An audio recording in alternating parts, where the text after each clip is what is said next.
All right, get that up there.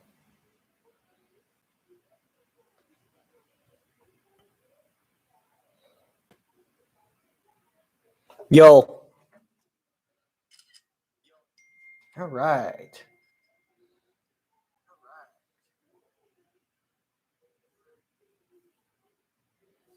Turn this down. How's everybody doing tonight?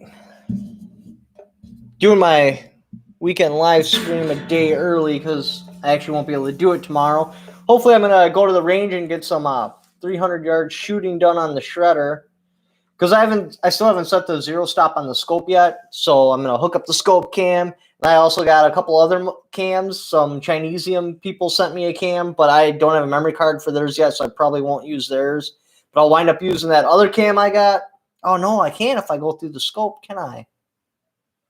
I don't know. I'll have to figure it out, but just record it. Just do some cool shooting because that video will most definitely get demonetized, so it'll just be a fun video. There won't be a whole lot of information in there, but it'll have some pretty nice shots in there. I'll try to make it enjoyable to watch. But I do have another Chinesium cam. This bad boy right here, they sent me for free, which is cool. But I got to get a memory card for it, and then this could go on a pick rail so you could actually like see down the bore. But again, I got to get a memory card, and I'll probably bring it with. Maybe I'll get a memory card before then, and then we'll use that cam as well. So then, like, you'll have a view over top of the barrel, what it would look like without magnification. Oh, no, I got a low power scope. I couldn't do that. Either way, we'll figure it out. But yeah, so I still got to set the zero stop on that bad boy. Like, it's relatively zeroed, but now we're getting closer to the 60-degree weather, so that's the temperature I actually want to zero it at, because most of your ballistic charts, it's like, okay, so you set your zero at 60 degrees, and then you add in the temperature. We'll probably bring Lacey out there again if she can keep her mouth shut, take some more chronograph readings. So what are you guys all up to this weekend? Oh, I want to try something real quick because somebody said that I could highlight a comment if I click on it.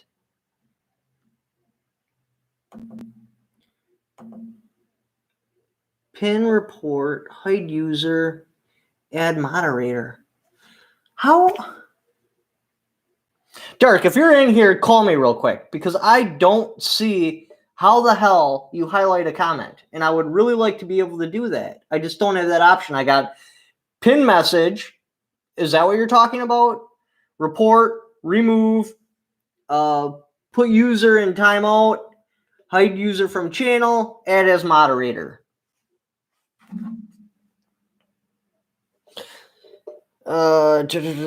Click on it in the live chat. I am. There's nothing happening. I seriously.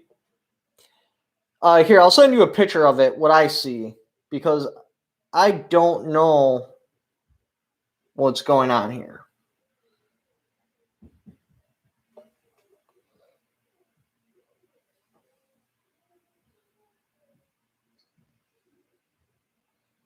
All right, I sent you a picture on your phone. Tell me what the hell is going on. Why can I not put the comment across the bottom of the screen like you can? Try pinning it? All right, let's try a pin here. Pin comment.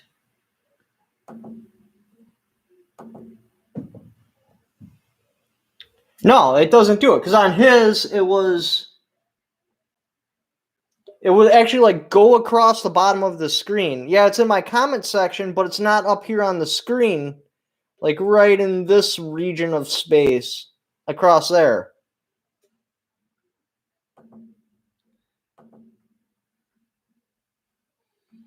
Do you think the SBRS will ever be off the NFA? I really hope so because it's stupid. I don't see why it's there. That looks way different than mine. Maybe it's a StreamYard thing. It might be a StreamYard thing because I don't go through StreamYard with these normal streams.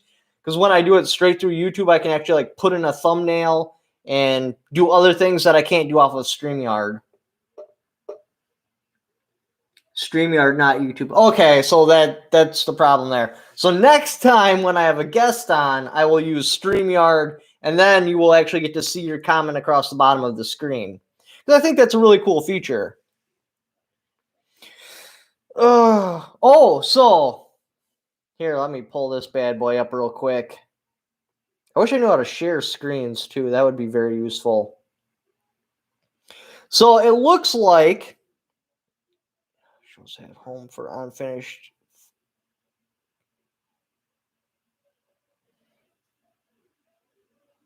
Oh, never mind. I didn't read that right. He's probably like, what is he talking about? See, I thought he was making an article that the ATF was showing up at people's houses and raiding them for 80%. So I replied like, what? And he's actually got what to do if the ATF shows up. Totally should have read that article before I replied to him.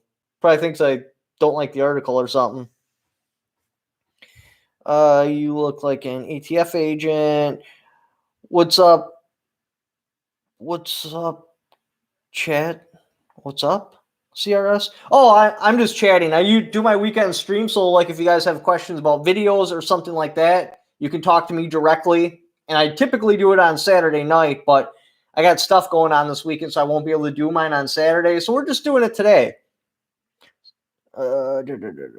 Conflicted information. Dog plate carrier. Do they actually make dog plate carriers? Ooh, I got a super chat. Thank you for the $5. Did you ever...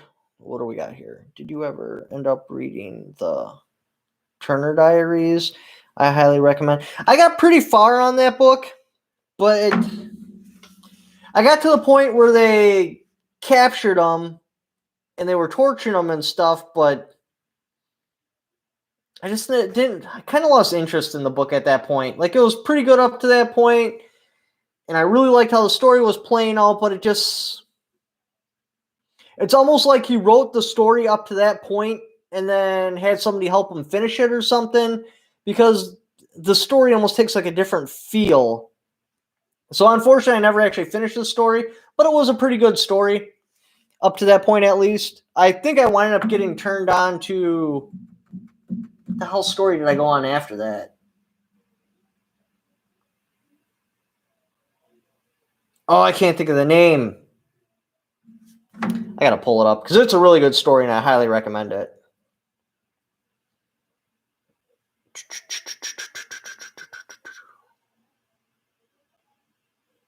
Omega Force.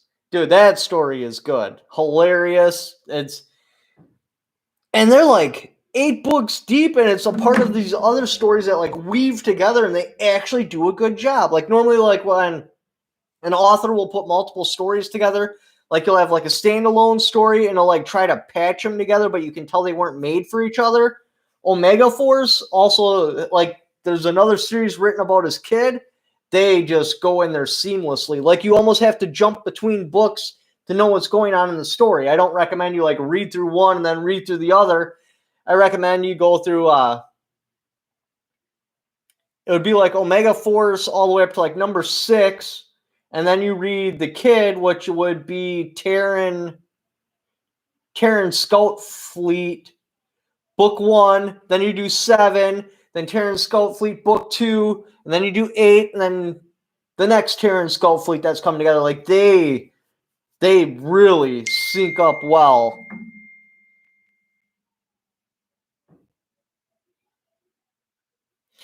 Yeah, I did see that comment, Dark. I am getting a lot of people saying do a video on Mac. I am. It's probably not the video you're going to expect, though, because I need to give balance to the story. And I know nobody wants to hear balance to the story. Like, they just want to be like, crush Mac, screw him. He screwed us all over, but there does need to be balance. I'm not going to take sides with him.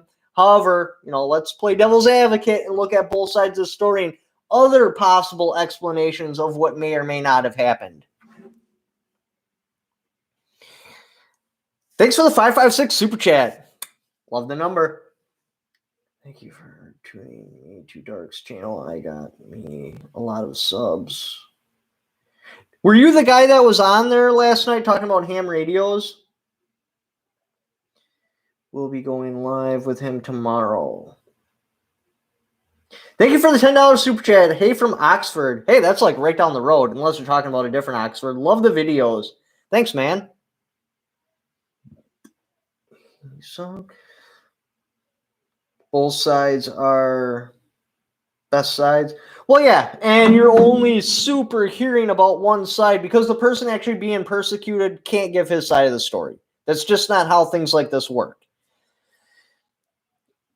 It just makes you look worse. Now, I'm not giving his side of the story, but I'm going to tell you like how firearms come in through distributors and how things may have played out.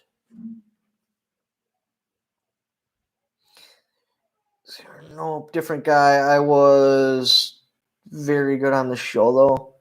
Yeah, he's got a pretty good show together.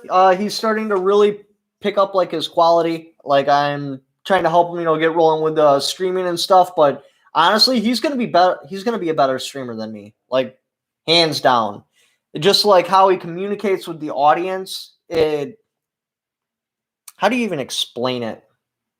He's able to build a much better personal connection with the audience than I can ever do. Now, in my standalone videos, he would have to make a couple before I decide who's better at standalone videos. But as far as streaming, oh yeah, he wipes me across the floor. $10 million SVD, sign me up. Yeah, they did spike that. That's kind of something else I wanted to touch on too. So like the whole point of the SVD thing was like to show that there was a market and they were going to be selling. And now that the auctions got spiked, I mean, yes, I know there are still people that want to buy SVDs. Wait till I make a video. I don't want to say something in here I regret. At least in a video, then if I say something really stupid, I can just chop that part out because I want to bring the message forward. But if I word it wrong, you're going to take it the wrong way and feel like I'm defending him or I'm backing up the people for the SVD. And that's not what I want to do. I want to hit right down the middle. These are the different perspectives. You're going to have to make a decision, but before you say the SVD people are, tough luck, or before you say screw Mac, you should wrap your head around both sides of the coin and the possibility of what if.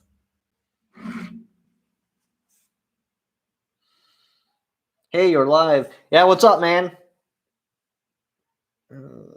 I wonder if a SVD would be cheaper. Good video content. Keep up the good works. Thank you. Another super chat. Turn me on to dark. Also, thanks for being responsive on Instagram. Yeah, that's the best. Well, because I got a Discord. It's not my Discord. It's actually run by a fan because I seriously just don't have time. Man, I got a family. I'm full-time on YouTube. I just have so many irons in the fire, I can't possibly run another social media. That's kind of why my Facebook page gets neglected. That and the fact that what I wanted to really do on Facebook was affiliate links because you can't really do them on YouTube unless it's Amazon. And since there's nothing for people to find, there is no real affiliate links for me to promote. So like Facebook, Instagram, or that Discord page is the best way to talk to me privately. Understand, though, the Discord page is not run by me, so I'm not responsible for what happens on that page. But I am on that page, so if you wanted to get a hold of me, you could. Local ATF agent showed up to dislike the video. CRS. Oh, let me pin that comment.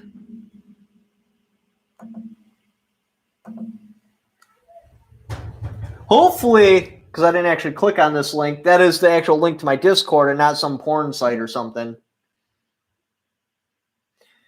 Blow down, let your meatloaf, laugh my ass off. Which would be a better response for something? The Nerf thing. Oh, I had heard something too about like something had happened in California. I didn't get a chance because I took a nap this afternoon, catch up on videos. But from what I understand, is it true they can now have pistol grips, or is that some other place and I just got my information mixed up? You ever going to make a video on the gun collective? I already made my response to that. If you didn't see it, it's in there. I said my piece. You know, it's up to you to decide what you want to do at that point. But no, because see, all right, so when I'm going to attack somebody, I talk to my girlfriend first, just to make sure I'm making the right move, because she keeps the throttle on it, so I don't just go around and get myself canceled from attacking people that don't deserve to be attacked. So she gets the final approval before I attack someone. Normally, she'll be like, yeah, I can see it, I guess. Go ahead, make a response video or attack that particular person. Dude, she made it like 2 minutes into the part with the TGC video, and she's like, drop the hammer. Let him have it with both barrels. And I was going to just continue pressing the attack, but then after I did that one, she's like, babe, like seriously, you smashed him against the ground. Just back off now. Let things play out. If he responds again, yes, you have permission to smash him again, but don't start just randomly attacking him, because otherwise you're going to instigate. You're going to turn a mountain into a molehill. Let that go. You said your piece. You did a good job at it. I believe you passed across the point you were trying to pass across. It's done. So I'm not going to keep attacking him. I might throw like little one-liners in there once in a while, every couple of months, just because I can, because I want to. But other than that, no, there'll be no more attacking videos on him. Fixed mag is trash. You can't even own an airsoft. What? You can't even order airsoft online in California? That is crazy. T-Rex arm plate carrier. Check it out. The $199 one. Yeah, I also reached out to a company too, because somebody sent me a link. There is a company that actually makes bulletproof clothes. So I messaged them because I want to destroy it. I don't want to just buy it and keep it. So I'm not going to pay for that. If they're not fine to put their stuff up to the test and see if it'll do as advertised, whatever. That's fine.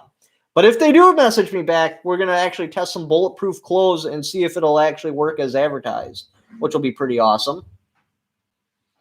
So yeah, if you guys know of a website that sells bulletproof clothes, get on them and be like, hey, I want to see CRS Firearms test it, because honestly, I would love to test it, see if it's practical, because if we're talking about a 20-pound t-shirt, that's not very practical. But see if it's practical, and if it is practical, then yes, I would like to own some bulletproof clothes, because, man, that carrier is something else. Illinois BH388, check it out. I bought bulletproof baseball bat, but I haven't tested it yet. Do you have a hat to match every shirt you own? No, not quite. So I just stick with base colors. Like I typically go with like black shirts, red shirts, or green shirts, because it's the hats I already got. As I get more hats, then yeah, I will get more shirts that match it. But it's not like I got a bunch of t-shirts and I'm trying to find hats for it. I just buy t-shirts around possible clothes that I can match it with. Like I usually get like a brown belt, to match cowboy boots. I'll typically get a shirt that matches the hat, something to that, because it looks good and girls appreciate the effort. If you're willing to go just that little bit of effort of trying to make yourself look good, because if you're not willing to go the effort to make yourself look good, how the hell is she to believe that you're going to go the effort to make her feel good or make her feel special? So that's the first thing a girl sees. Is he putting forth an effort in himself? Because if he's not willing to put an effort in for himself, he sure as hell ain't going to put an effort in for me. So it's always a good idea to just put at least a little bit of effort in yourself. Even if it's not a lot, a little bit goes a long way.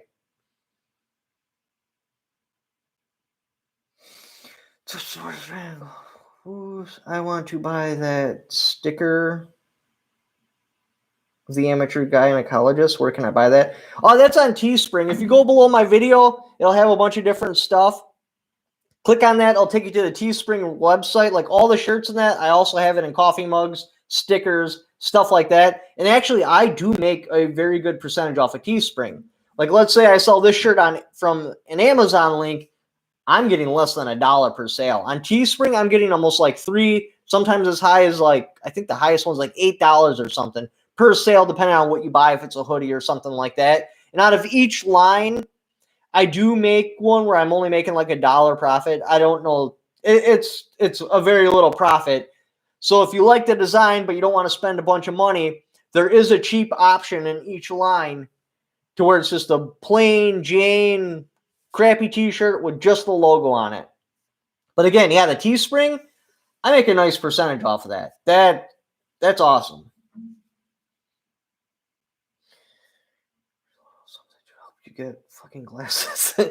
I have glasses. I just choose not to wear them. Yes, I started wearing them last year when I'm shooting open sights and that because it was seriously affecting my ability to hit targets. I'm gonna get LASIK. I can't deal with glasses. I can't stand how they fog. I can't stand how they feel on my face. Why do you think I don't wear a watch? Because I don't like when things touch my skin. I'm gonna get LASIK. But thank you for the super chat. Any giveaways, my man? Not yet, because I gotta figure out what I'm gonna do. Oh yes, the Mac SVD shitstorm. Hello. I don't have anything for giveaways yet because I gotta find something I can give away. Because most of the stuff you guys would want, yeah, I can't give that away on YouTube. If I gave that away on YouTube, it would ban my channel. So I'm trying to find something I can do giveaways with. I'm still searching. Because, like, you would think, like, oh, that's a no-brainer. Do a knife. Well, I can't give away a knife on YouTube. Can't give away magazines. I can't give away ammunition. I could... It's... And the more expensive stuff, I do those giveaways on my Patreon. Which, speaking of which, I need to do a Patreon giveaway because it's been a while. Just because they're giving me money direct, just for no reason. So I put my expensive giveaways there. Like, I used to have a lot of Chinese places send me stuff like fingerprint safes and stuff like that, and I would give that all away on there, but kind of just trying to back off of that because it feels dirty. Like, for example, this company gave me a camera. The camera I will use. But I told them, I'm like, hey, I can't do a review on that because you gave it to me for free. That's like paying me for my opinion. Now, if you want to buy ad space after I test the camera out, if it doesn't take a big old fat poopy, and I can get behind the product, yeah, I'll put a bunch of 30-second commercials in there for you. You can do advertisements that way. However, I'm not going to have you send me something for free, do an unboxing video, and a video on this. It's just not the way I want to do things. So I don't get a lot of Chinesium stuff anymore for giveaways. What's the thing that made that rifle shoot like a full auto that TGC has video there? It was a product called the Auto Key Card. What it was a design. It was about the size of a credit card, and on it was laser etched in the picture of a lightning link, a novelty. Well, the ATF did not see it that way, and instead of contacting the guy and be like, hey, whatever, we don't appreciate this, so I need you to recall all the stuff you sold, and then if you want to put it on plastic or a piece of paper, or if you want to make stickers so they can just pull off the stickers and stick it on a piece of metal, that would be acceptable. No, what they did is they pulled him over, arrested him, seized all of his assets, and threw him in jail. You'd think they would at least give a warning or something like, hey, this design needs to change in this way. Maybe the material you put it on needs to be different. Maybe you can't have fully connected lines. I'm sure if they would have just reached out to him and been like, hey, change this, he'd have been like, oh, yeah, not a problem. Nope. Let's just go smash in his door and completely uproot someone's life and destroy it for no other reason than just to flex a little bit so people stay afraid of you. Link to your Patreon. It's in the description of all my videos. I think it's actually also in the About Me part. Oh, and thank you for the super chat. Yeah, if you go to my channel and then you go to About, it'll have like link to my Patreon, my Facebook. I think Instagram's on there as well. And then to my PayPal.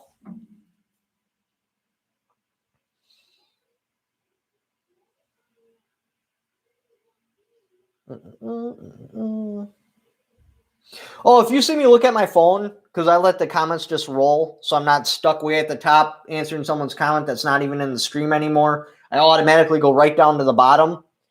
The best time to hit send on your comment is when I'm actually holding my phone. And if you hit send and I didn't answer your comment and I put my phone down, retype that comment out because I'm not going to see it until I pick up my phone again. Oh, what brand do you typically chew? I don't actually chew anymore, but I used to chew Kodiak forever. If he was real, would he go Rambo? Must be a part of a conversation.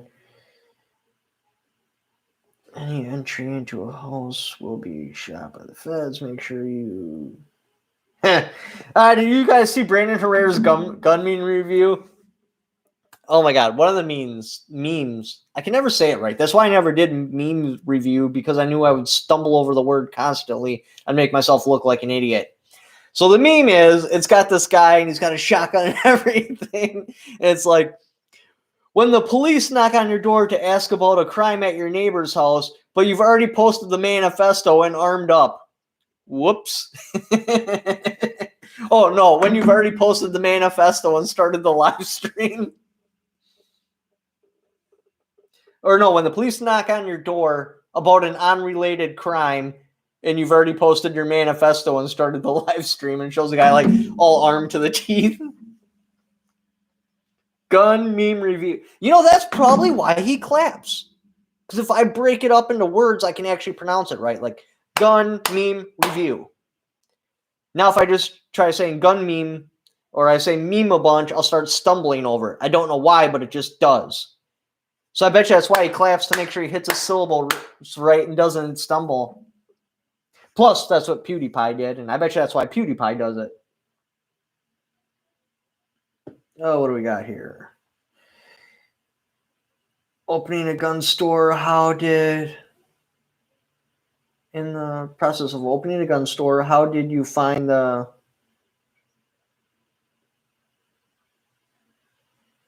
intel?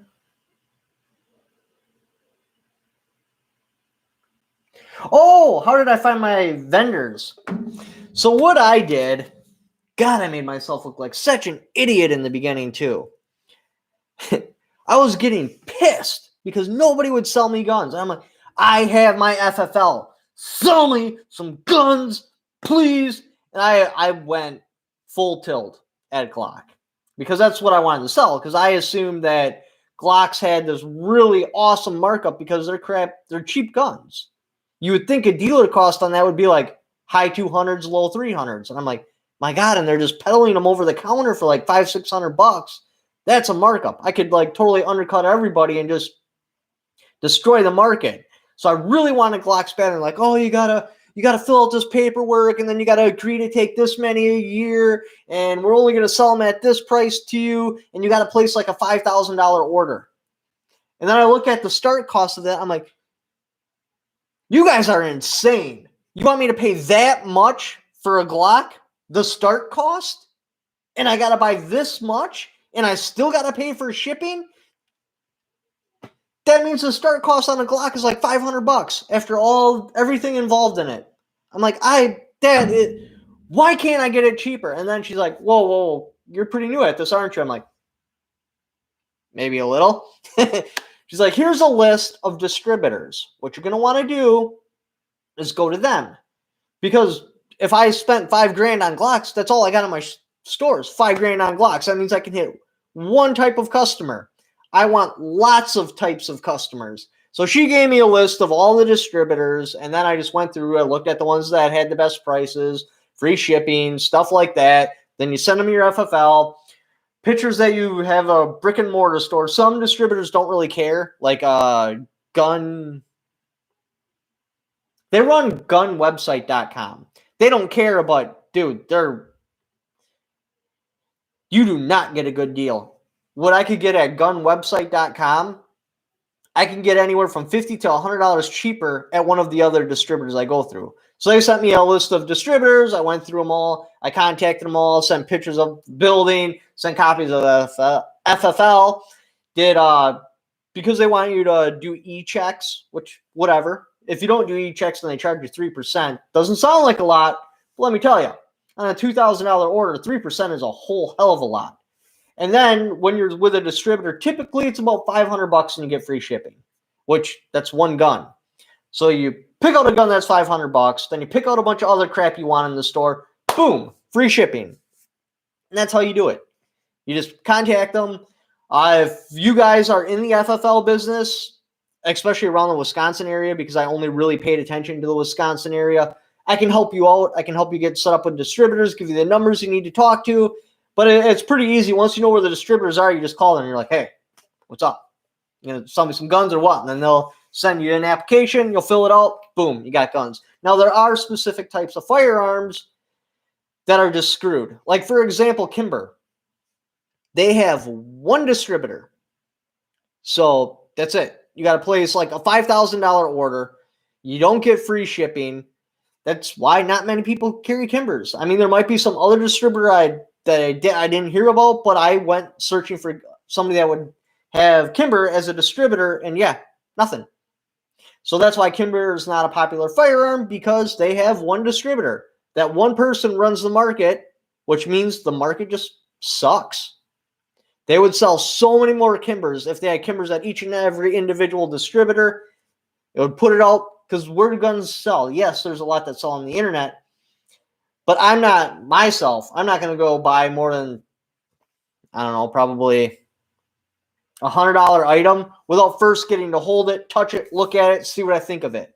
So even if you do buy your gun in the distributor, typically you would like to see it on the shelf of a gun shop, play with it, finger get a little bit, and then you're like, oh, I like that gun. Now I'm going to shop for it. Now I'm going to find the cheapest price. The best way to get gun advertisements out there, you know, aside from YouTube, would be have the guns on the floor for the customers to hold. Oh, $5 super chat. No, I'm talking about the thing that was for the trigger in a video. It's 9 seconds into the video. Talking about the thing that was used for the trigger in your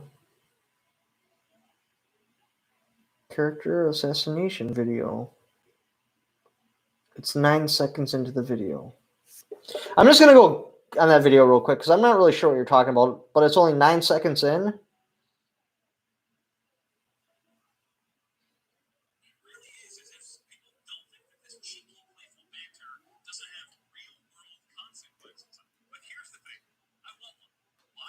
Oh, no, that was an electric glove. So what they did is they had this glove you would hold because it's not a part of the firearm. So they were thinking, well, hey, because it's absolutely not firearm related, you have this glove, which basically has a thing on the trigger finger that presses the trigger really fast. So you put your glove inside the firearm and then you press the button with your thumb. And then the little electric thing pushes the trigger real fast. And the ATF said, no, we have never allowed anything electric at all to ever be anywhere near a firearm. That glove is a firearm, therefore not legal.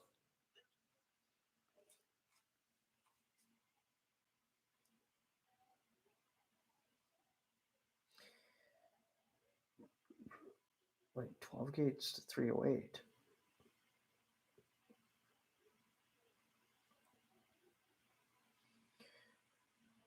I used it for my wife. Guys, what's up with that rest in peace Joe Rogan thing? Is that like a meme or something I missed? Or what's the deal with it? Is it because I think he switched off of YouTube for a while? Is that what that has to do with it? It's going right over my head. I don't understand it.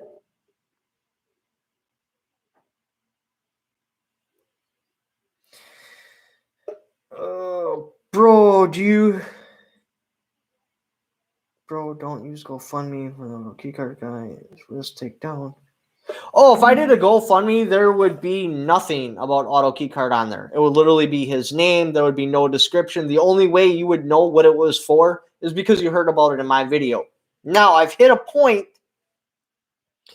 because, like, I know his DOC number. I know where he's being held. I have inside sources to try to talk to him. But I've hit a point to where I've come to the conclusion either he doesn't want to talk to me, which is great legal advice. Like, seriously, it really is. Best thing to do is just keep your mouth shut. And because, the case is still open, he may not want to. Or I'm being blocked from getting a hold of him. Like, I even went through the Parrot app and bought him a cell phone, put minutes on it, and all of a sudden my thing comes back saying that the account was declined or rejected or something like that. Basically, they gave me my money back, said, no, you can't buy a cell phone for that particular inmate. So I don't know if he declined it. Again, I'm still waiting to get confirmation because I got an inside person and they're just going to flat out ask him, do you not want to talk to him? If that's the case, whatever. I've done as much as I could. I can't do anything past this point.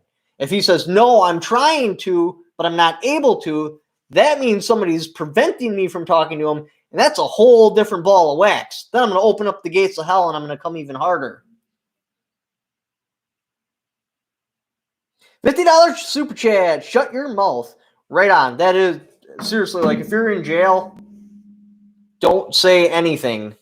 Like, and yeah, I'm not stupid. I'm not going to talk about a case on a phone call to somebody that's in there for it. But again, I got to wait to see, because if he just wants to go dark, then yeah, fine. Whatever. I get it.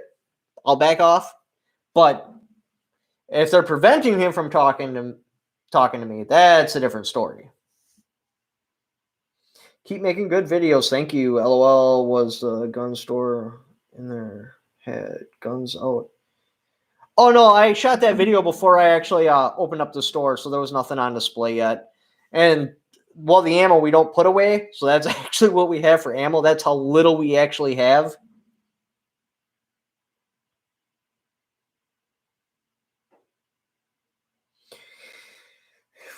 Information that helps a lot. I haven't searched for a list yet. Not looking forward to it.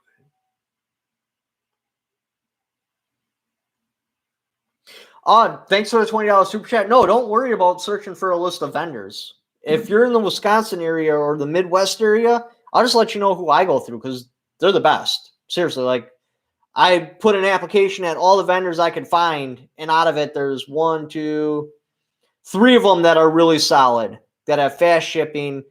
They have solid prices. Rarely ever do I have anybody, or do I find a place that can beat their prices. It's the way to go.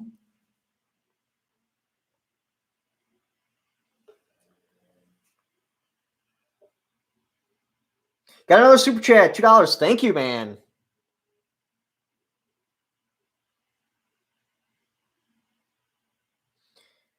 I have quite a few 20 gauge slugs I can sell.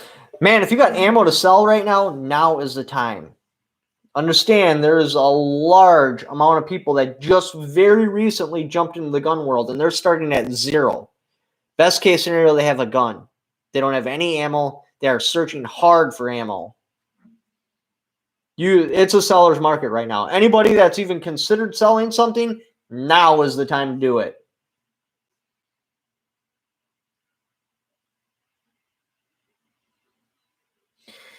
Bro, you should collaborate with Coriel Noir.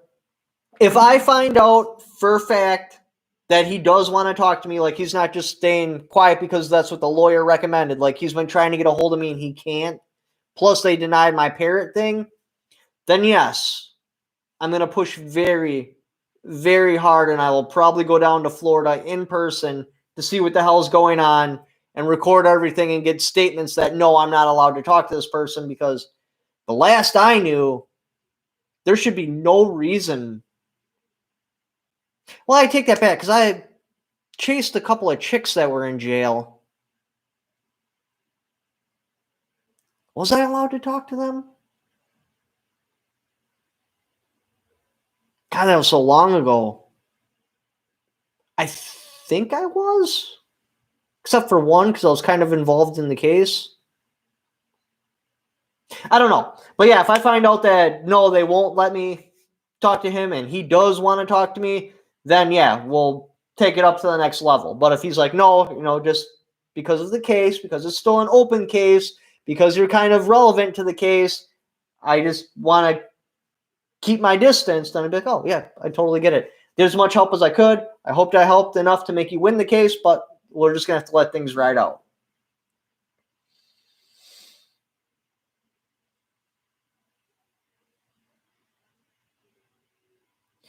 Oops, thanks for this $5 super chat. Oops, what I meant to say, do you have any funny 25 APC stories? Unfortunately, no, I don't. I think we might have, no, we got a 32 in the store.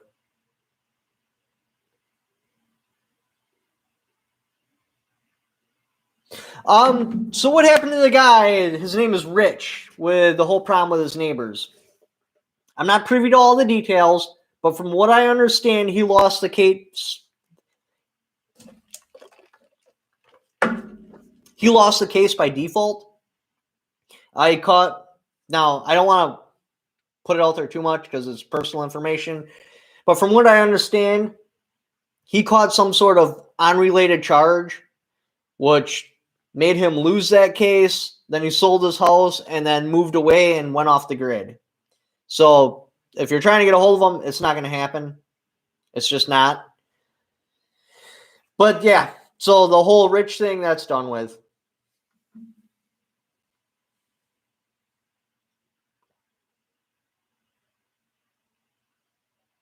Had a heck of a time finding 380. Yeah, 380 is hard to find. That was one of the first ammunitions that just gone because the popularity was high enough to make enough people go out and buy it, but it wasn't high enough to where everybody had stockpiles of it everywhere.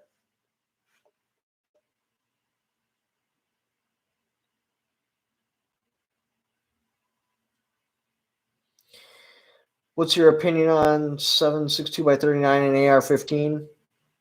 The only 2 by 39 and an AR-15 is if I am a hardcore fanboy, like 2 by 39 everywhere, and I want to shoot the AR-15 from scratch for no other reason than just and 7.62 by 39. It's not a good idea. It's an obsolete cartridge. It became obsolete in 1957 when the AR-15 was invented. As a matter of fact, it was so obsolete as soon as we came out with the AR-15, the Russians ditched the AK-47 and went with the AK-74. Like, as soon as they basically seen it on the battlefield. Were we even done with Vietnam yet in 74? But as soon as the AR-15 and AK smashed heads, yeah, they quickly realized their cartridge was ineffective. It sucked on every level compared to the 5.56, so they ditched the 7.62 by 39 and made their own version of it, the 5.45. If the people that literally made the rifle believe in the rifle, don't even believe in the cartridge, why would I go out of my way to get that cartridge? Except for in like some sort of like, oh, there's my M1 Garand, there's my AK-47, you know, there's my G3.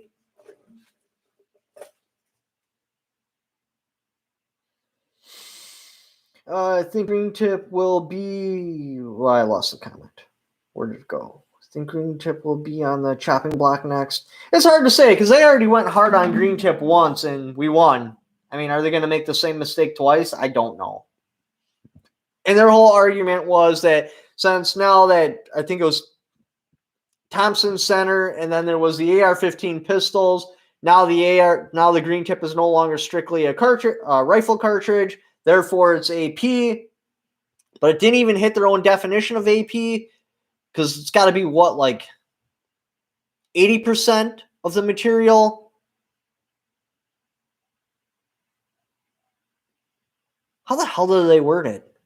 But it's a percentage. You can't have a percentage of whatever. Is it 80% or is it 90? I don't remember. I think it's 80% of the material must be like the hardness of like lead. And as long as you got that, that is not AP ammunition. And the green tip just has a little steel slug in the tip of it. Now, I think that hardness level also extends to the jacket. Don't quote me on that. So if the jacket and the lead core are all soft enough, that would mean that that little steel slug would have to take up more than 20% of the material.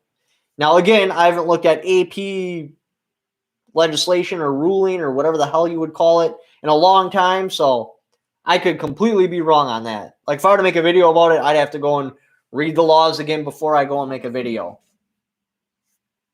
Either which way, they already went at green tip once and they lost. I don't think they'd make the same mistake twice.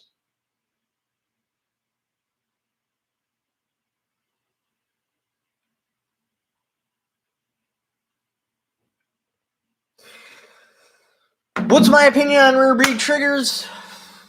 I don't know. I can't actually form a solid opinion without running one. There's a couple of things I would like to test. If it passed those tests, I would be like, yeah, okay. Now, from what I understand, they don't have an ATF approval. However, they did copy a design that was made in 2013 that does have an ATF approval. So we'll have to see. And the way the ATF's been going lately, and because they don't already have an approval, will they get one? I don't know. Myself, I would wait a little bit longer. Plus, that trigger's got bugs. They had some sort of issue with the spring. Let those bugs get sorted out. Wait till the ATF makes a ruling on it. Then I would invest into it.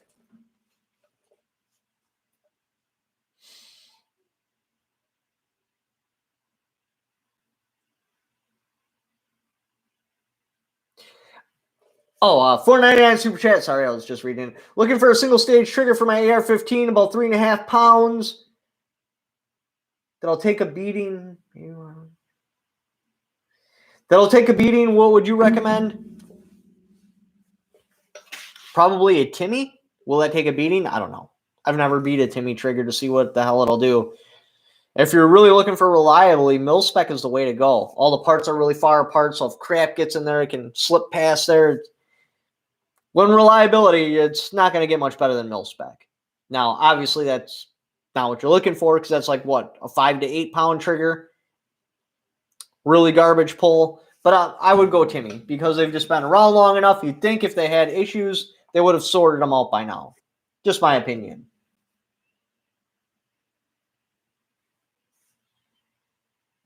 Still shooting your trench gun. That thing is awesome. Hell yeah, I'm shooting my trench gun. I actually bought a whole bunch of smoke bombs too, because I want to do another video like last time where I have smoke coming out everywhere. I'm trying to find a World War I gas mask that I could put on, because I want to set off a bunch of smoke bombs, put on that little helmet, which you can't see because it's under there, but it's right there. World War I helmet, get a gas mask on, and make another awesome video with it.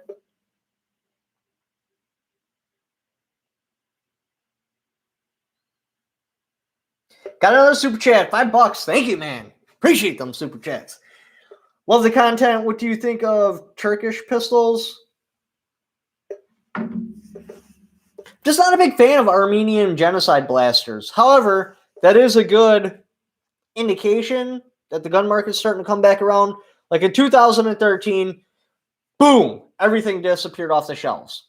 Then all of a sudden they started to fill up with Turkish imports, Turkish shotguns, Turkish pistols.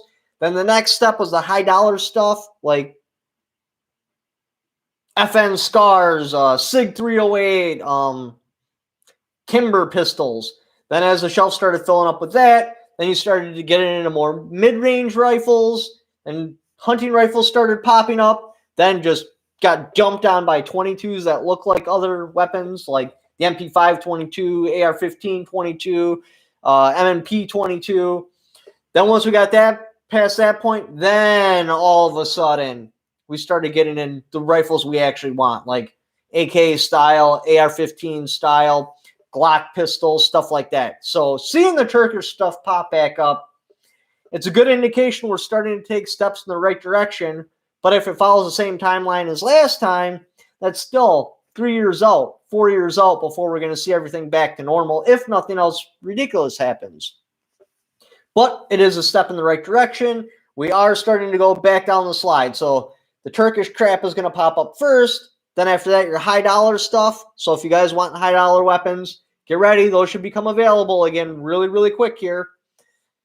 Then all your 22s, hunting rifles, mid-range stuff, that's when you'll get into the higher end Colts, stuff like that. Then we'll be back into the stuff we actually want.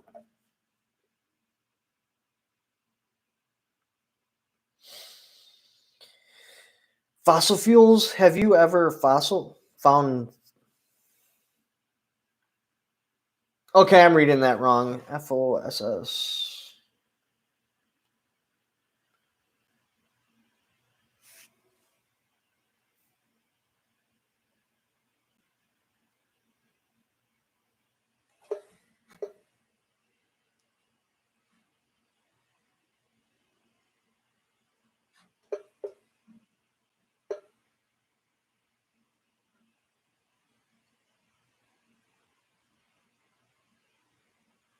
Fossils. Yeah, that's what I thought it said. I don't understand what you're asking. Have I ever found fossils? Any feelings on Volt Fire or versus Full Auto Fire? Take the Thunderstick S333. Volley Fire.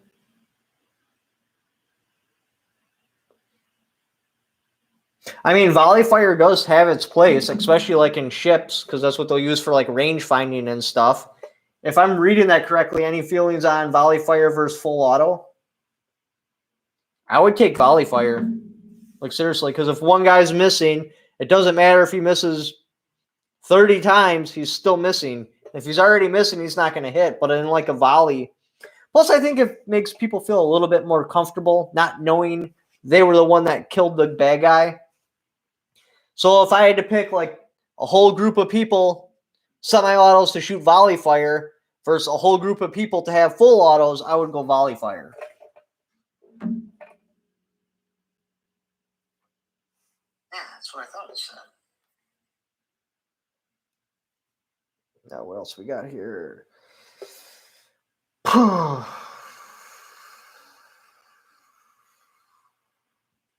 Yeah, I actually seen your stuff on your Discord that the MC28, it's a Turkish 9mm, exploded.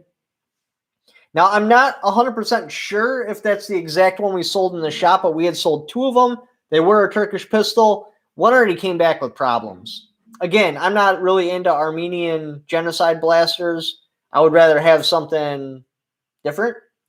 Yes, in their shotguns, they do give you a chrome line barrel, which is awesome because very few American companies do that unless you go with like FN or Benelli. So like you're looking like to get the stuff I would like to see out of a shotgun would be north of $1,000. So you can get that with the Turkish shotguns, which is cool. However, I always feel like they're lacking. I just never really got into Turkish guns. Thank you for the $2 super chat. I like a CE. I like a CE. Not sure what you're asking in that one. Sorry about that, dude. Shotguns.com, S33, Thunderstick. I'll check it out. If anything, just send me a private message on like Facebook or Instagram. This way I remember to check it out. Oh, no, thank you for the super chat too. $5. Oh, any experience with the Rex Zero 1T 9mm? No, none at all. I heard ISIS keeps getting found with trick roach weapons. ATF are hiding dog rope. Any experience with the Rex 01T 9mm? No, I never played with that weapon. Again, because Macca did that one video on it where it did really awesome in the torture test. So I was like, oh, hey, that might be something I want to pull into the store, but they were just not available. And then I felt they were way overpriced. Like I felt like the market was artificially inflated. So I was waiting for them to come back down to where I felt they should have been sold, which would have been like low to mid 300 start cost, and then to the consumer at like $399, $400. If I remember correctly, the start cost was like $599. I'm like, yeah, I'm not putting that in the store. Reread the last super chat. It's a joke. Reread the last super chat. It's a joke.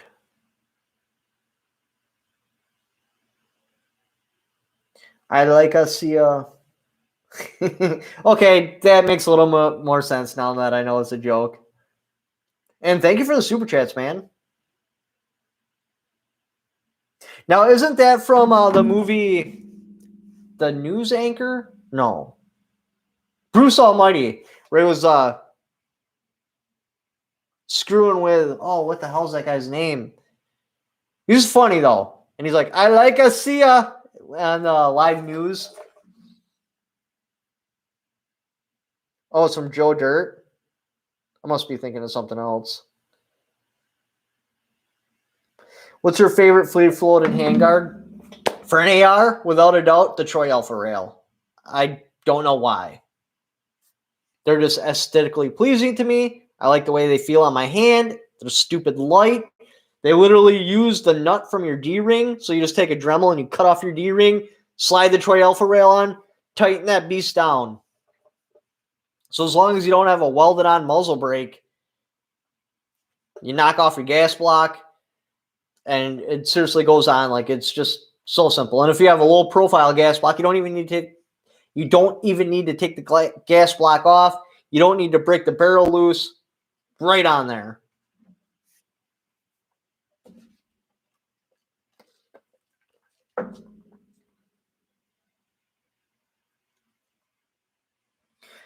I'm going to get to the 427 thing in just a second because I have some questions. Do you reload ammunition? Yes, if the round costs over $1 a piece. Otherwise, it's just not worth my time. The time I spend in reloading, plus the cost of the reloading supplies, I come out on top just putting in a couple extra hours of work. If I put in 1 hour of work and took that money and bought real ammunition that's already loaded up versus if I bought all the reloading supplies, reloaded the ammunition, came up with the total cost, put what the money I would have made at work into the equation, I'm coming out like 3-4 times on top, just working a little bit longer and spending that money on ammo than spending the time I would have spent reloading ammo and the ammo I come up with, if that makes any sense. 427 small block. Now, I don't want to do that in the death truck, but is the bell housing on the back of a small block Chevy the same as a big block Chevy? Basically, what I'm asking is, if I had a big block Chevy, can I slide it into my truck and it'll bolt up to my tranny, or do I have to remove the bell housing off the tranny, get a different bell housing for the tranny, and then get all that crap slapped together? Howdy from Texas. No. Know what? You're gonna have to know. You're gonna have to elaborate a little bit. 4-bolt main, yeah, it's a 4-bolt main.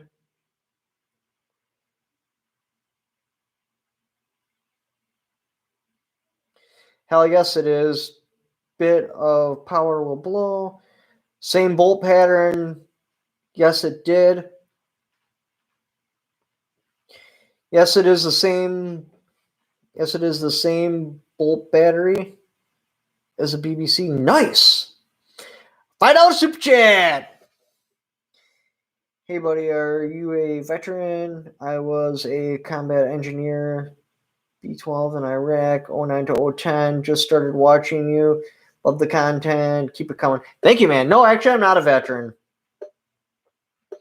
I had intended, but I fell short. I failed somewhere. On one of my testing, I don't know if it was the psychological or what. It was bad enough to where the recruiter wouldn't even call me back. So it didn't work out for me.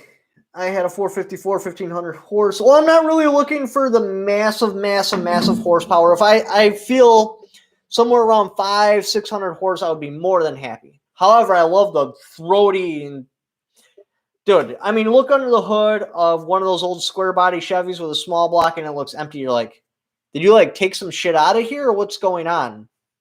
They just don't take up enough room, if that makes any sense. So I'd like to throw like a 427 in just because that number sounds cooler than a 454 in my head anyway. And yeah, throw a big block in there. Just this fire-breathing dragon that literally melts and destroys asphalt as it takes off. And like, I think that would be pretty cool.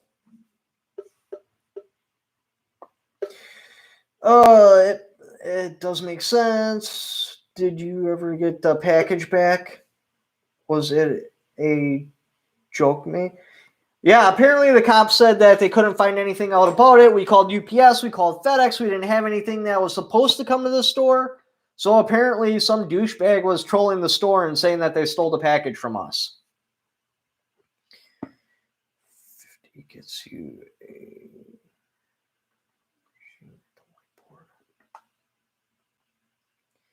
50 get you and throw your machete at the whiteboard.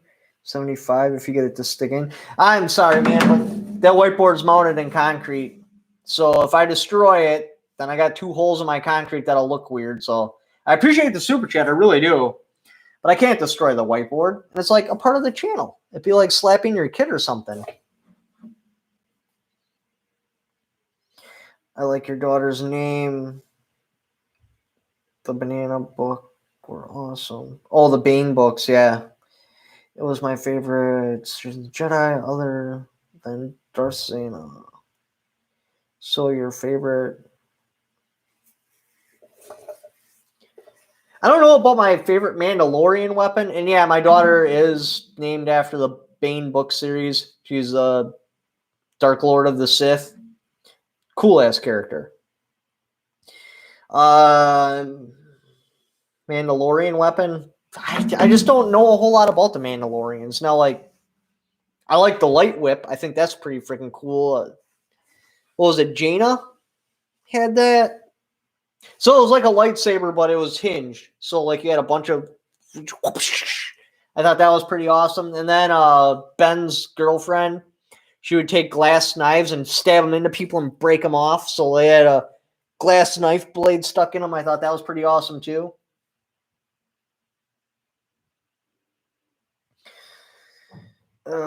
This is the way Jill is used to getting Jack Catalog blueprint on motor are great deal. Well, that's if I pull. All right. So this is my dilemma. The power plant I got in there is fine, but it's blah. It's just average. And I believe that's the reason why I'm not really motivated in that project. So I could do a couple of different things here. I could just throw a blower on top of it and let the blower destroy the lower half, and then I have no choice but to yank the motor and rebuild the lower half and shove it back in. The problem is my garage is quite tiny, so this would have to be a driveway engine swap, which are miserable. So what I'd rather do is have a crate engine right next to the truck so I can cherry picker one motor out, cherry picker the other motor out, get a bunch of my friends to push it back in the garage and work on it in there. That would be more ideal for me. Plus, it's a manual tranny, so if it doesn't have a motor in it, and I snapped the parking brake back in high school, it's just going to roll, so I can't, like, put it half in the garage and work on it, because as soon as I disconnect the flywheel from the engine, the truck's just going to roll away and go over into the woods. So that's my dilemma. That's why I'm leaning towards more like just a straight-up engine swap, because I could do that in the driveway, and that wouldn't be a problem. Pulling an engine out, waiting for the machine shop to rebuild it, waiting for it to come back. That's a long time for a vehicle to be sitting outside, parts laying everywhere. It's not my idea of a good time.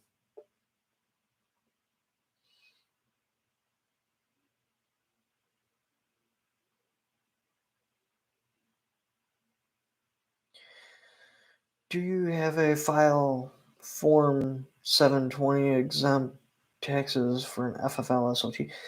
You will need to be tax exempt, because you got to remember your distributors are going to sell you firearms without taxes. So if you don't have your tax exempt form, how are they going to sell you firearms without putting a tax on it? So one of your issues, or one of the steps into getting your FFL to ultimately, getting your SOT to manufacture your own machine guns, you got to get your resale license and get your tax exempt. Oh, so strangely enough, while I was thinking about this project, a viewer had actually asked me and wanted to know my opinion on it. So we got the shredder, right? AR-10, 243, smashes level 3 plates, because it was tested. Smashes level 3 plates without a problem. But we're looking at what? An 11-pound rifle? A 10-pound rifle? So, what if I do something like the Black 13 project, however, I feed it high-velocity ammunition, so you have like an AR-15 size platform that will defeat armor.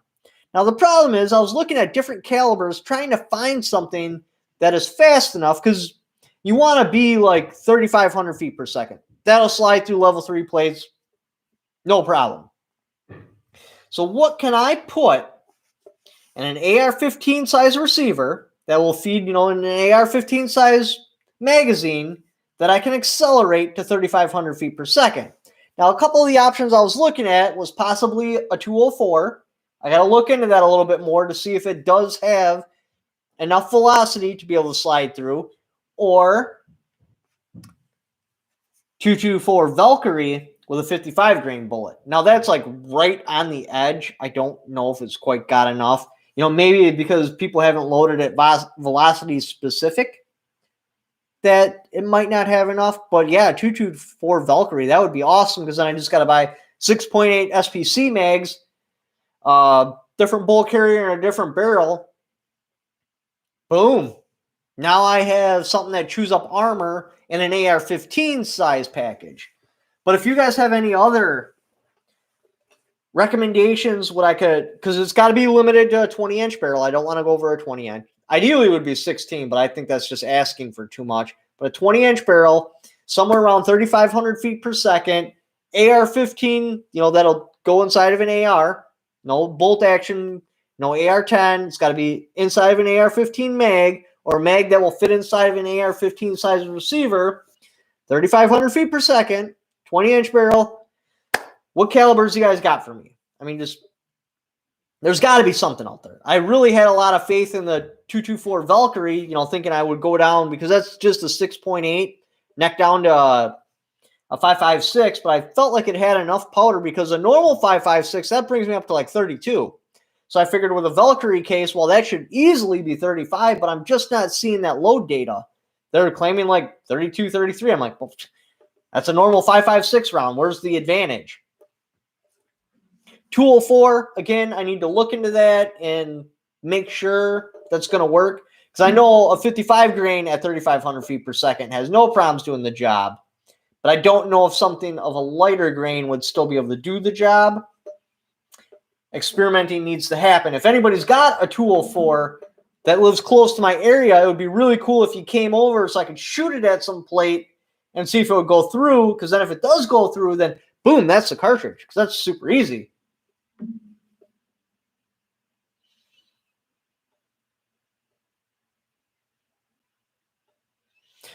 Holy hell. $40 super chat. Thanks, bro.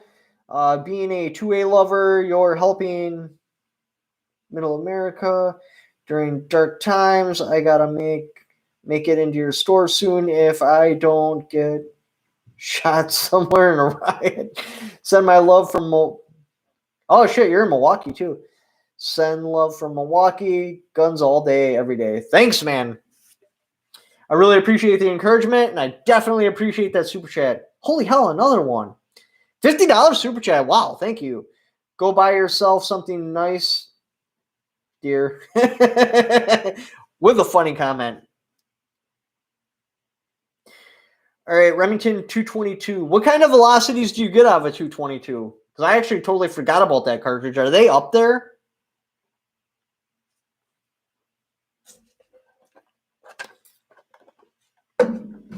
You know what? I might actually just buy some varmint ammo, 55 grain, to see if that'll do the trick. Because I think, like a 35 grain, that's got to be like up around 3,500 feet per second. But I don't know if it needs to be 55 grain plus 3,500. I don't know if that's a combination that's got to work together. Because everything I've ever shot, it's always been 55 grain. Wish I had that plate here so I could show you the differences.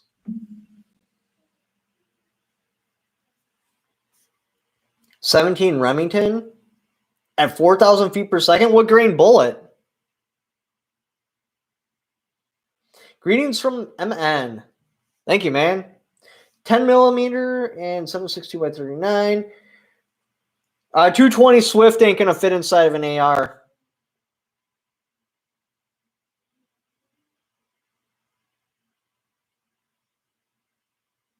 Yeah, the Russian ammo will become available first, or at least that's how it worked in 2013 panic. Because after the 2013 panic, I was not readily able to buy ammunition till after Trump got into office. So that would have been what? 5 years? She was what? All right, so 20, 19, 18, 17, 16. Oh, 3 years. So it took 3 years, but the steel case was always available, but I couldn't like just jump onto a distributor and get actual 5.56 that I actually wanted in the quantities I wanted until Trump was into office. So we will see the Russian crap pop up first. 50 grain, 33 in the box. Nice. 223 50 grain is, well, that was a stupid idea because I can't get ammo right now. I'll have to see if my dad's got some varmint 223 that I can slap against some plates and see what happens. But otherwise, yeah, I can't get ammo, so I guess it really doesn't matter. 35 grain 223 at, wow, 3,700 feet per second. That would be amazing.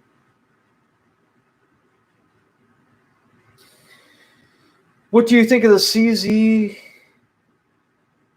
527?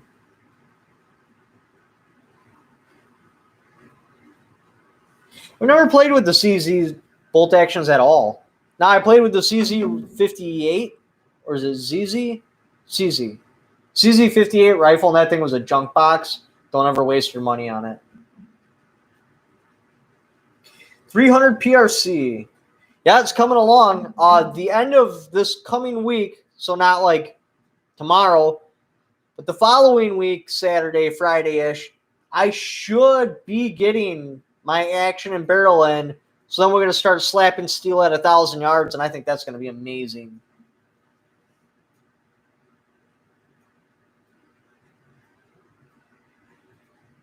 Thank you for the super chat. 30 grain, 17 Remington, 17 Remington, 38.39. Wow, that's butt naked fast. 20 grain. I'm gonna have to try to see if I can get some 5.56 that's like 30 grain, because if it's just velocity dependent and I don't need the weight of the 55 grain, which I don't believe I do, but that's in theory. I need to test it in reality first. Yeah. We'll make an AR-15 that just tears apart body armor.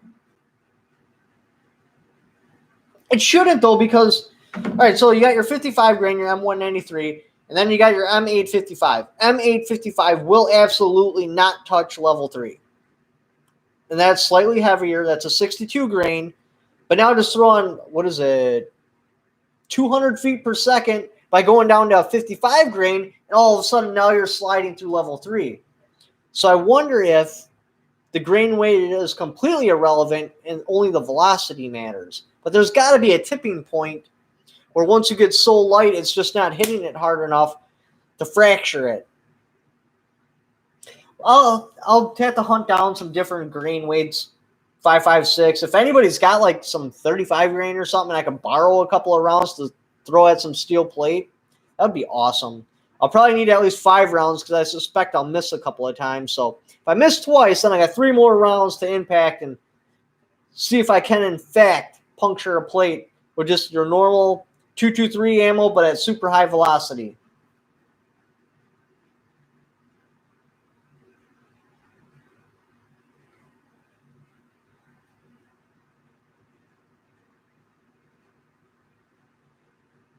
I'm going to go, because of that, seriously, that one bad optics plant review on, is it ATM is really that name for the company? Because that's pretty funny. Let me double check before I say that. But the one you recommended, I think the company's name is ATM.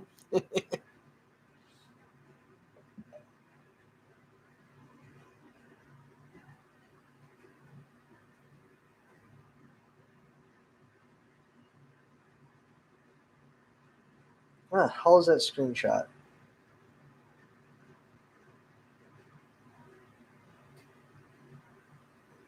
ATN. Oh, well, that sucks. That's not as funny anymore. Now it makes me not even want to buy from them. Damn it. Well, I was looking at the AGM Night Vision PVS 14s, but there was just this god-awful review on Optics Planet. I'm not going to lie. We're talking about $3,000. If somebody's not happy with it, I'm not interested. So I'll be going with the ATN version. of the PVS 14. Oh, where are we here?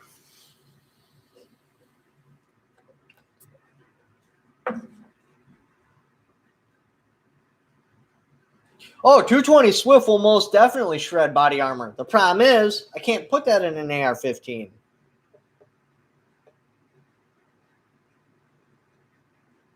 Yeah, if you want to go bolt action, like the calibers that will tear apart body armor is endless. Like body armor only really defends against carbines and stuff like that unless you go like a level 4. Like actual hunting cartridges, ooh, that's why you never see them test body armor against hunting cartridges. Because they'll fail almost every single time. Once you get above like 3,400 feet per second, about a plate, unless it's a ceramic plate, has a very, very hard time catching the body armor because it just hits it so fast. It'll slam into the armor. The round will explode, but, energy can't disappear. It's got to be transferred. It hits it fast enough to where the body armor itself turns into a projectile, and it just cuts a circle in there, and it turns a little piece of the body armor into a slug that will stick into you. Yeah, like 270, you get down to like 130 grain, 120 grain, right through body armor. 300 PRC, get down to like 168 grain, right through body armor. What else do we got here? 308, I don't know if that's got enough case capacity because otherwise you're just getting so short of a bullet. I don't know how well that'll work out. But any of your major hunting cartridges, any of them, you get down to the lighter grain weights, they just slip right through body armor. The biggest threat that they typically test body armor against is 223 55 grain because that's a hard one to catch. But I get why. That's realistic. If I'm in some sort of combat or end-of-the-world situation, what am I probably going to get shot at? A 223, an AK-47. So that makes sense. Oh, crap, my computer's not plugged in. 1 second.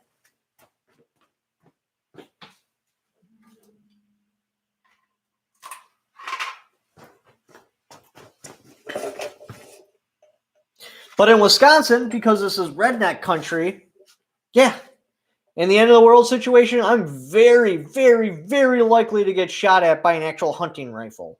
So for me, I'm concerned about the hunting rifles too. I like 270 because Full Metal Jacket. Well, yeah, because they had the 6.8 SPC, which that's a 270 projectile. So therefore, you can chamber your 270 all the way down to like a 90 grain, but you only have to get just below 130, and you can get it in an FMJ. That is an armor smashing machine right there.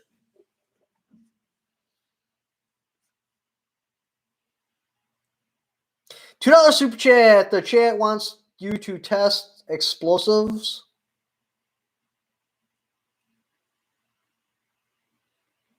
Chat wants you to test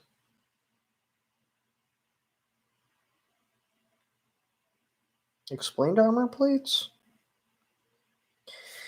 Let me make sure I'm reading that right.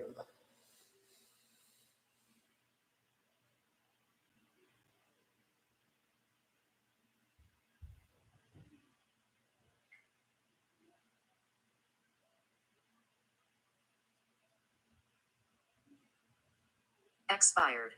Expired? Oh, because there's a... Okay, now I'm getting it. Because plates have an expiration date on it. Now, I think that's more like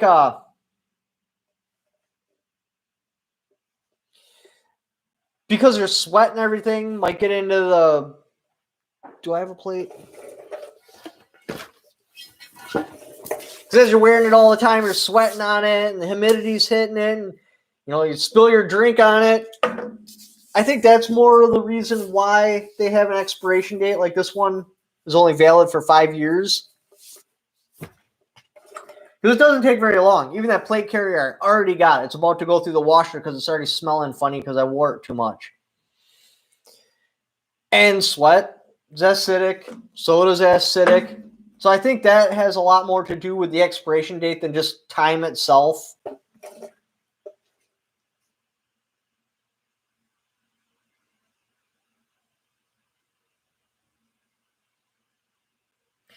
You ever shot Hornet? See, watch Iraq veteran. I'm thinking of a home defense scenario. I watched Iraq Veteran 88. I'm thinking of home defense scenario. Why do you never take off your hat? I've been watching you for 2 years. Left in the comment. Oh, I do, but not on a YouTube video. Because I started losing my hair when I was like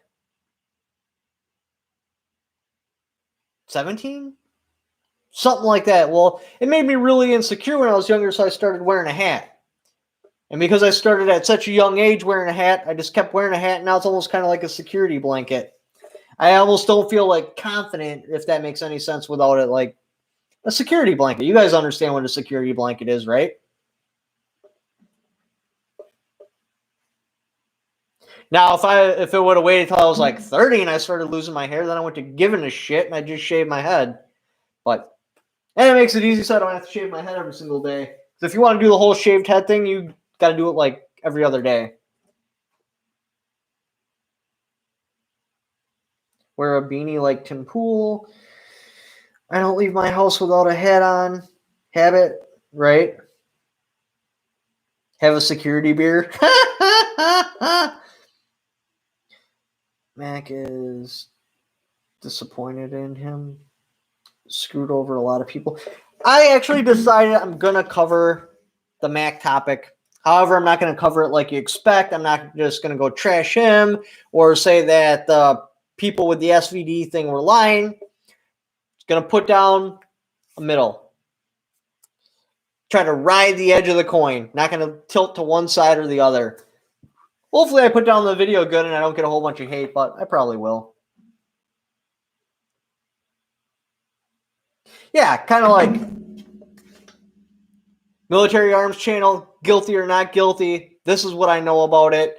This is what I see on the marketing side of things, possible situations, why this may have come down, what facts are actually out there.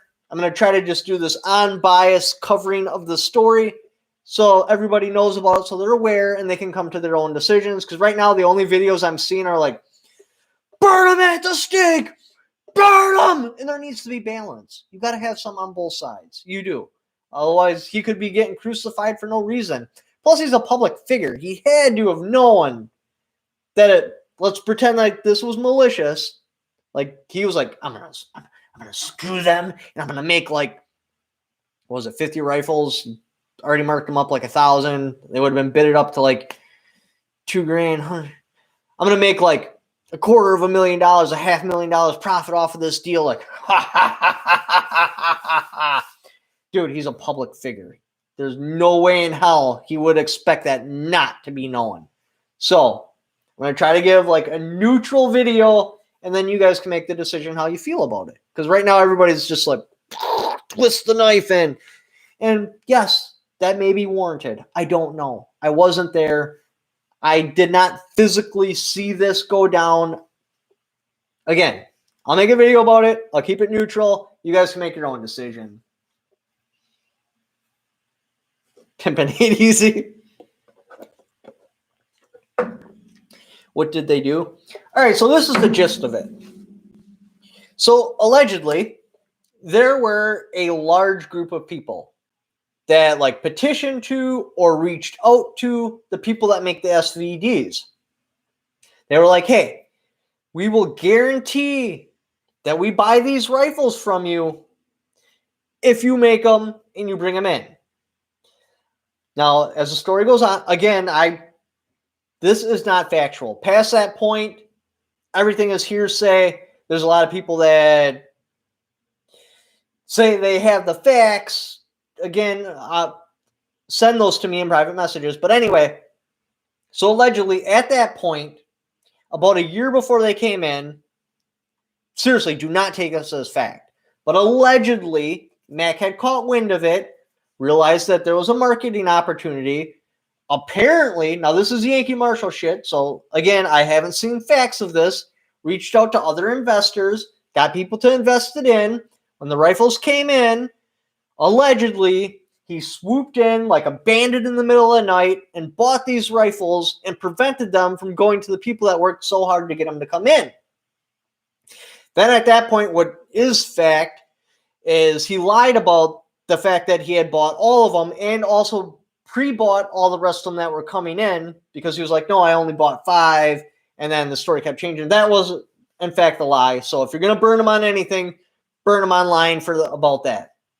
And then I went to go put them on Gunbroker and just trickle out a couple at a time to keep the market really high. So bidding wars would start and he would just make a whole bunch of money. Well, apparently, I kind of seen screenshots of this, but I'm not really sure what they're trying to show me. Apparently, he did his Gunbroker auction wrong, and he listed, instead of 5 of them, he listed 50 of them, which turned people on to the fact that he had all of them, because then they started asking about them, and they're like, where the hell are the rifles? And then they found out that, oh, Max got all of them, and he was trying to manipulate the market, get a really high dollar amount for it, so people got pissed. I mean, just pissed, because they're like, we worked all this time to get these rifles to come in. You take them, and not only do you take them all, instead of selling them at reasonable prices, you're price gouging with them after you just made a video that you're not into that. So yeah, I can see why they're pissed at this. Like, I get that, and that whatever. You know, let's move on from that. And that's basically what had happened. Now, was there a deposit put down on these rifles? What kind of insurance was there that these people were going to buy the rifles? This is all stuff that needs to be answered, because as an importer, they need a guaranteed sale. Not, I'm going to go and try to collect this money. They're going to want to see a deposit or something like that. Without that, those rifles are fair game. And that's whether or not he did shitty shit after he got the rifles. They are, in fact, fair game if there was not a deposit, some sort of contract, like you've signed a contract, I will take these rifles. Without that, they are, in fact, fair game. Now, what he did after that point, that's questionable. That's where you got to make a decision whether or not that is something you will support or not support. However, if you guys didn't have a contract written up, a legal document saying you were going to take these rifles, or there wasn't deposits put down, I can't side with you on that. Like, I get it. It was hard work, and you guys did the legwork, but you should have insulated your investment just a little bit better. Because if it wasn't going to be Mac, it was going to be somebody else. Anybody seeing these rifles coming in would have seen dollar signs and would have been like, dude, I need to get those. Because they are the only ones, and there's such a limited supply of them, that is a money-making opportunity.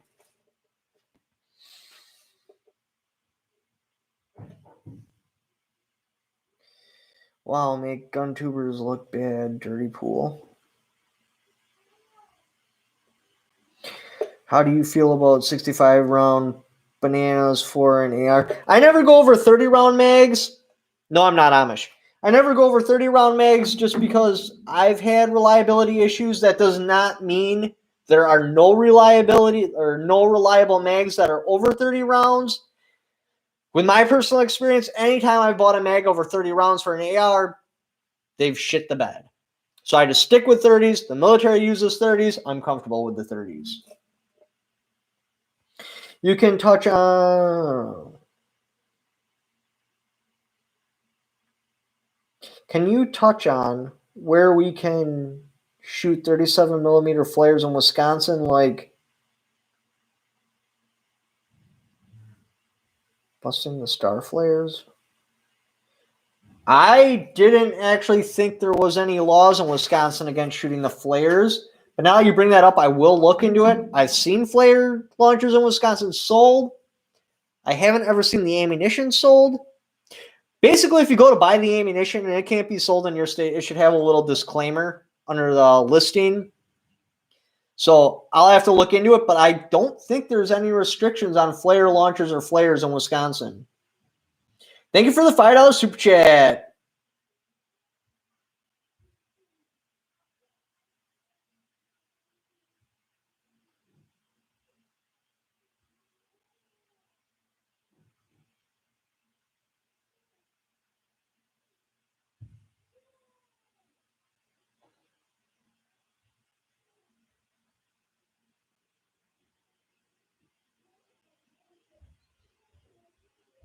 I want an Instagram.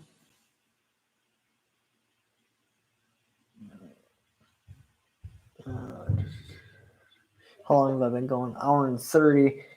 The chat's kind of drying up. It's just a lot of back and forth between you guys. Hit it in the last questions because I'm going to shut it down pretty quick here. And then hopefully tomorrow I'll have up the video. Again, if you have details, specific details, not just people talking crap in comments or something like that, like any very specific details around the Mac thing that you think is very relevant, PM them to me on Facebook or Instagram. It's got to be something hard.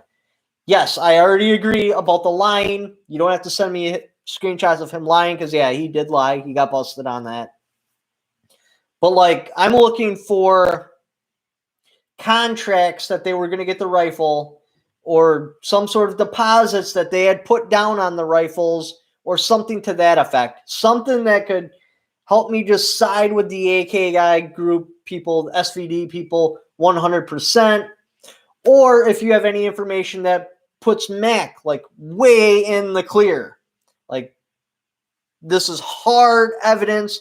This is the invoice that he had got when he purchased the rifles. He actually paid $5,000 and he was putting them on Gunbroker at cost. Something to that effect. I'm looking for game-changing information, not just a bunch of random screenshots. Like, invoices is what I'm looking for. Invoices, contracts, stuff like that. But anyway, let me hit a couple more comments quick before I go. Oh, some name here. What are your feelings on Magpul? I run steel mags. Magpul works. I've never had a problem with them, but I run steel. Obviously, in the shredder, I don't because the AR-10 steel mags are garbage. I think Magpul basically owns the market on them. But like even on the Profit Project, steel mag. I just like steel. Oh, when I say steel, it can be aluminum. I'm talking more about like metal. I'm not big on plastic.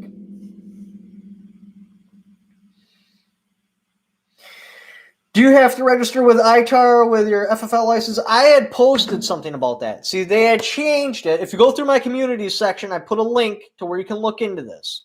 They had changed everything about Itar in 2020 of March 9th. So anything before that, like all the old legal briefs, all the articles on the internet, they're all out of date.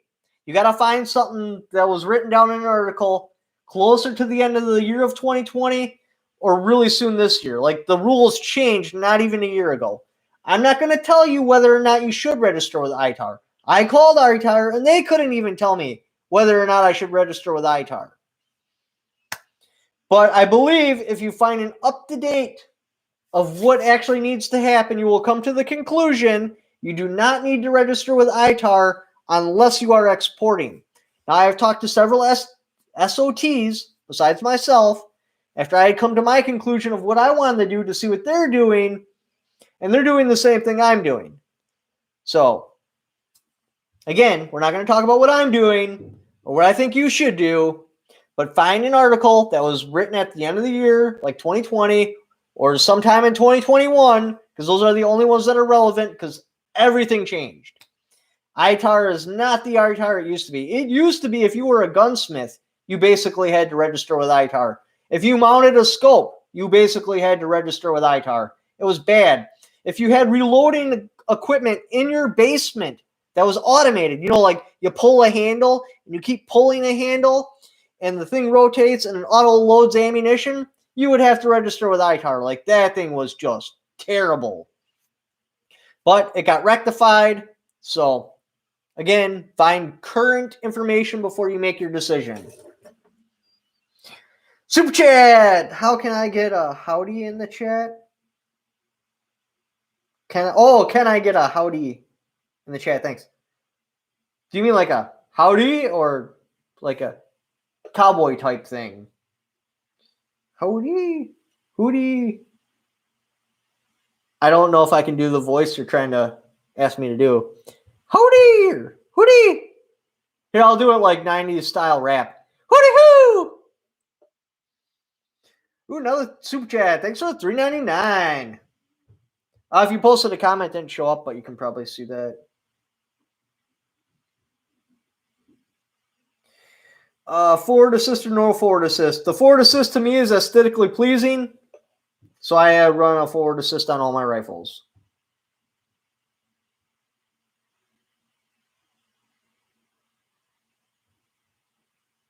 Someone get his glasses. Come on, quit picking on me. Glocker Sig, all the way. Forward assist may not be useful. Without it, the gun looks... full semi-automatic. Hell yeah, that's your full semi-automatic button. ONEI chain be little? Sorry if I'm not reading your comment correctly. Gallant? I pick Sig, blah, blah, blah.